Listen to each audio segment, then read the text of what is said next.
stone houses. So it's colder inside the house than when you step out. So we enjoy and we're thankful for the sunshine. I want to thank my sign language interpreter who's going to be here throughout the day. And also for the people who are online, there's another sign language interpreter who will be able to bring you into the conversation. But I want to start with a question. Why are we here? And I won't ask you to turn to your neighbor, it's not church. But let me give my hypothesis as to why we are here. We are here because we're advocates, we're activists, we are protectors and researchers, we are knowledge keepers and knowledge seekers. We are people who are held together by a deep, deep appreciation, respect, and love for the embedded power of our histories. We have love because we know how deep the sacrifices that have been made for the histories that we enjoy today. And we know that our culture and our heritage is really the beacon of our identity. And it moves us silently, implicitly, whether we like it or not. It's what determines our very Kenyan selves. Today, we stand in the sands of our past, but we're actively creating the clouds of the future. And speaking of clouds, that's what brings us here, right? Like bits and bytes, because we are living also in a digital world, which is moving at a pace that we have never seen as the human race. But we are intentionally making sure that we can try and keep up. So that's the thread of interest that brings us here. Am I correct? Is my hypothesis true, do you think? Thank you, thank you. I like the people here in this corner, they're like, yes, yeah.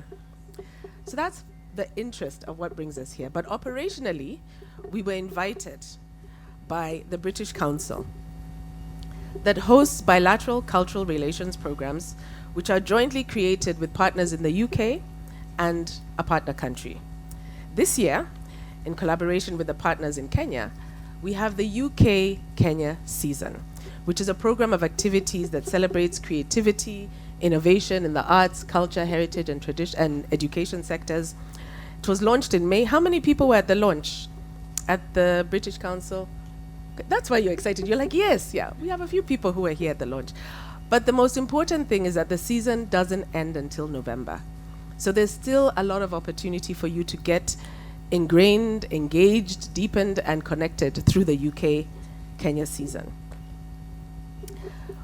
Our partner for this season is the British High Commission, and it is funded by the Cultural Protection Fund, which is the United Kingdom's main response to ensuring that international cultural heritage is protected and safeguarded, especially when it comes to some of the risks around conflict, around climate change, to make sure that we still have the things which were gifted to us from times gone by.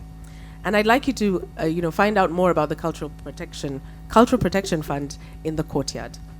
Of course, we have our host, the National Museums of Kenya, and I'm sure you've seen all the kids. How many people had flashbacks of coming to the museum in uniform? Yeah, and you're like, wow, that elephant is big, and then you're like, oh, it's not real, thank goodness. Yeah. We're also indebted to UNESCO, which is our knowledge partner for this symposium.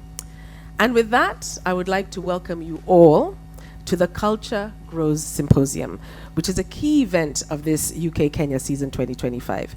We're glad that you're here both physically. For the people online, imagine it's full here, but we know that there's people online as well. And we encourage you, like I said, to continue engaging with the season all the way until November. We have our partner, Good Times Africa, who are working with a team of ushers to help you navigate the building's amenities for any persons with disability who might require assistance. So please, is there someone from Good Times Africa who can make themselves known? They can put up their hand? Okay, maybe they're helping at the front.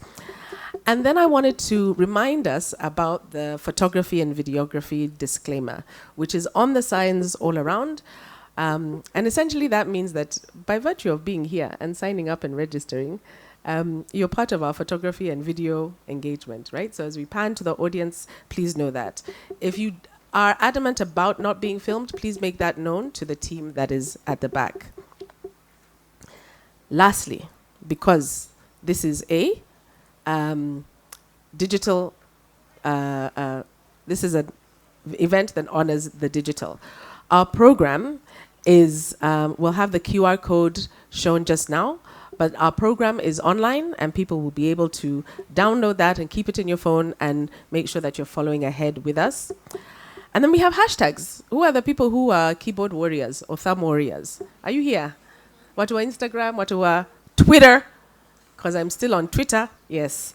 Our hashtag is hashtag culture grows and hashtag culture grows 2025. So please make sure that you're making sure that you're, I don't want to say Xing, but tweeting, because that's a much easier word.